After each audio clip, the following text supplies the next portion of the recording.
I remember him leading me into the tent. It just feeling like I was being like led, like I was being led to, like I knew I was gonna like die or something, or like I was being led to the slaughter.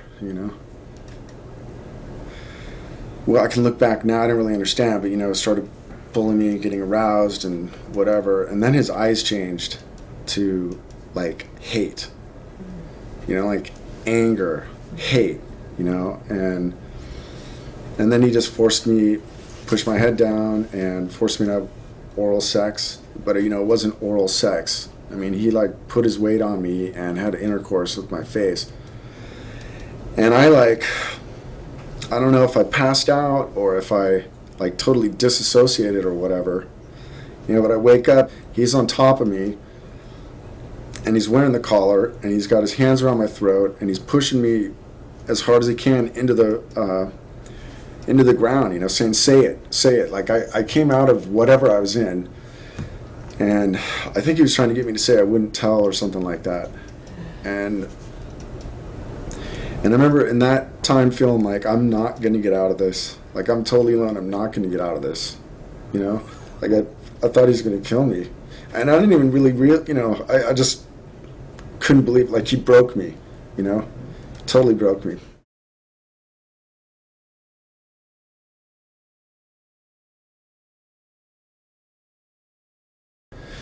I got in there, my brother was already in there.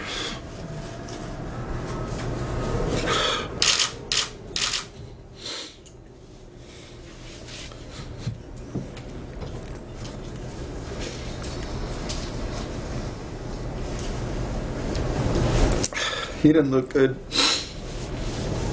He was looking at me, he looked kind of stunned or whatever. And I was trying to put myself in between my brother and Father Jerry. I have a trip out when I see, 4-year-old kids. I'm like, I can't even fathom as an adult how somebody could do that. But I needed to, protect my brother, and that was sort of like the only. When it happened the first time, I'm like, I got to protect my family. This guy's crazy, and there's. I was pretty strong, against him. And then he broke me, and I just kind of let myself down, let my family down. And in there in that tent, I'm like, I'm going to try to help my brother or whatever. And he did the same thing to me. He made us touch each other, and he made us do oral sex, and then he did the same thing to me that he did before, and I kind of had the same thing. I don't know what happened. I just blacked out, and when I wake up, I'm on my stomach facing my brother, and he's got our hands up, and he's sodomizing me, and he's got his hand on my throat, and I'm looking in my brother's eyes, and I'm losing my bladder on my brother, and my brother's just looking up at me like,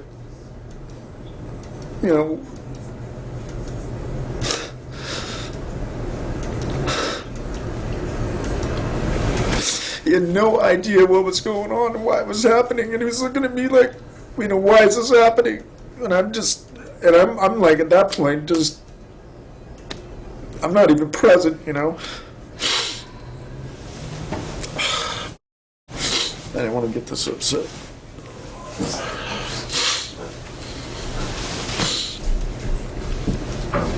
Well, we can never tell anybody about this, and we buried it. I'm like, we can never tell anybody. And my brother had no, I'm trying to think about, at least I was old enough to know what was going on, that it was wrong. My brother had no idea.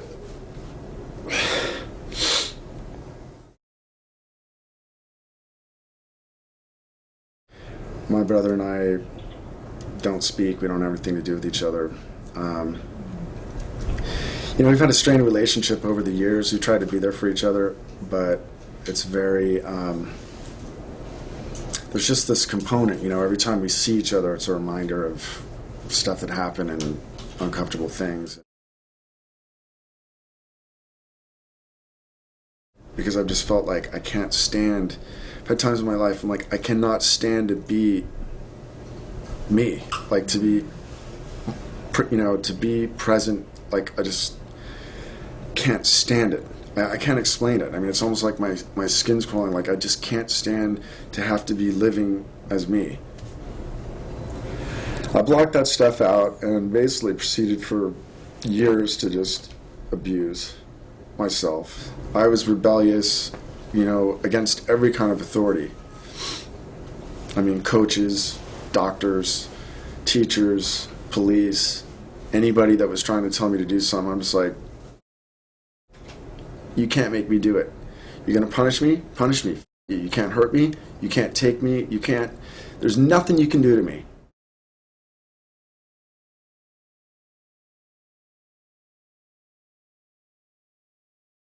As soon as it came out and we came to terms with what had happened and stuff, I just told my brother, I'm like, we got to stop this guy.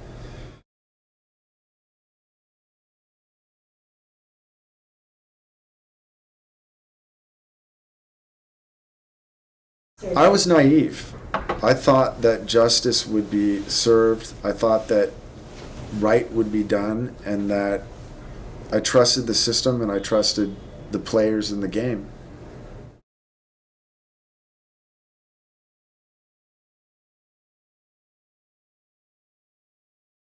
It didn't do anything to fix it. It just didn't help anything. There's no amount of money that could help me for what I want. I didn't really feel like, even though I thought we had accomplished more than we had, I still didn't feel like there was justice or that society was really being protected from this guy.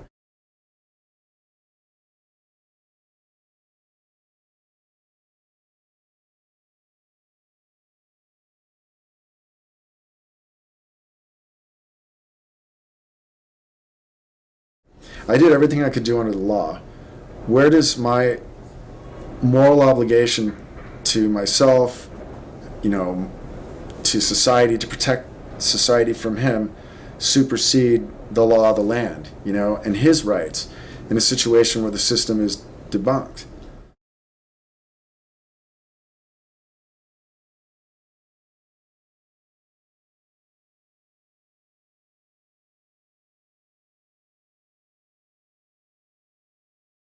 The first time in my life, I have a voice, I'm empowered, and I'm kind of in charge of my destiny, and that's kind of all I've ever wanted.